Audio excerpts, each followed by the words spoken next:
Isang makabuluhang pagtitipon para sa kalikasan at bayan ang muling idinao sa Thailand.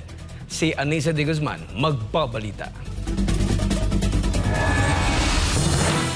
Andito tayo ngayon sa Bang Seng Beach sa Thailand para sa ikalawang pagkakataon upang ipagpatuloy ang nasimulan nating Coastal Cleanup Drive, isang hakbang na tugon sa panawagan ni Pastor Apollo C. Quiboloy na ayusin natin ang Pilipinas.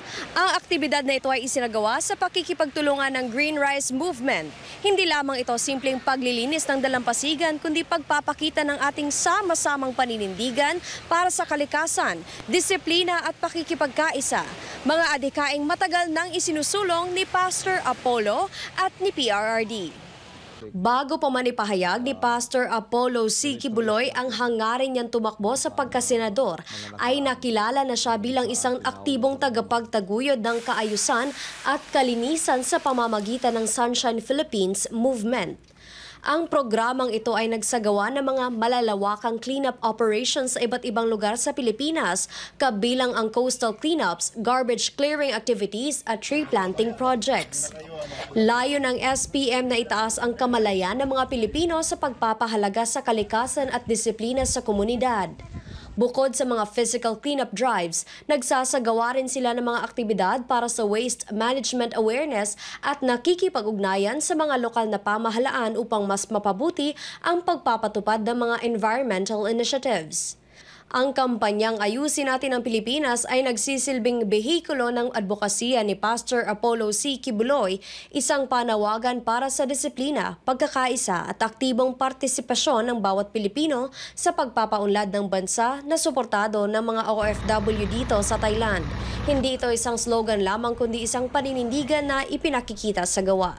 Samantala, si dating Pangulong Rodrigo Duterte ay nagpakita ng matibay na liderato sa mga programang tumutugon sa kaayusan at kalinisan, gaya ng rehabilitasyon ng Boracay at Manila Bay, pag-aalis ng mga ilegal na istruktura sa mga lansangan at malawakang kampanya laban sa droga.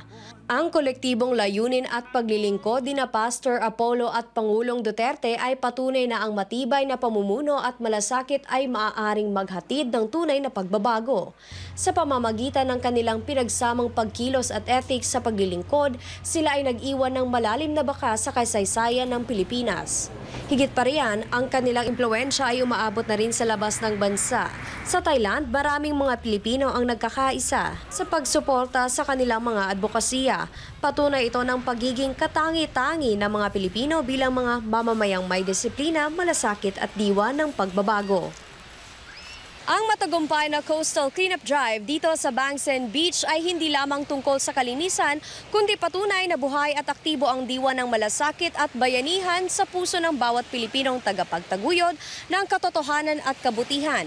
Mula sa Jesus Christ Society, Green Rise Movement Thailand at sa masugid na taga-suporta ni Pastor Apollo C. Quiboloy at ni dating Pangulong Rodrigo Roa Duterte, ipinakita natin na ang panawagang Ayusin Natin ang Pilipinas at Bring Him Home ay hindi lamang panawagan kundi isang kilusan, at sa bawat kilos, sa bawat hakbang, patuloy nating binubuo ang isang makabago at makatarungang kinabukasan para sa bayan, para sa kalikasan at para sa Diyos. Ako si Anissa de Guzman, ang inyong Global Citizen Correspondent, nagbabalita mula dito sa Thailand para sa Diyos at sa Pilipinas kong mahal. Sawadee ka.